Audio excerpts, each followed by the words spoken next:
এখন আমি বসেছি আমার ফেভারিট লিচু নিয়ে।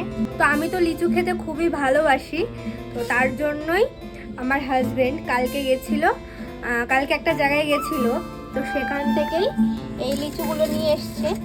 কালকে নিয়ে এসছে, তো তার জন্য একটু কেমন কালো কালো হয়ে গেছে। তো অনেকগুলোই নিয়ে এসছিল, আমরা সবাই মিলে খেয়েছি, যেহেতু বেশিরভাগটা খাওয়া হয়ে গেছে। আর এখন এই কটা আছে, ফ্রিজে ছিল, আমি এক্ষুনি ফ্রিজ থেকে বার করলাম। এখন কয়েকটা ছাড়িয়ে নেব। আর লিচুর সাথে নিয়ে এসেছিল হচ্ছে এই যে কালো জামগুলো, এগুলোও খেতে বেশ ভালো লাগে খেতে। এগুলোও আমার খেতে বেশ ভালোই লাগে, কিন্তু আমার সব থেকে ফেভারিট হচ্ছে লিচু। চলো কয়েকটা লিচু ছাড়িয়ে নিই। তো আমি 4 পিস লিচু ছাড়িয়ে নিয়েছি, চলো এগুলো এখন খাওয়া যাক।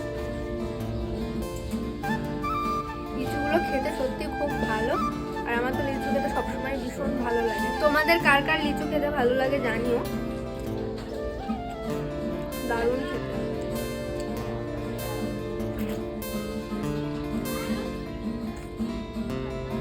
পুরো রসগোল্লার মতো, যদিও আমি রসগোল্লা খাই না, পছন্দ করি না আর কি।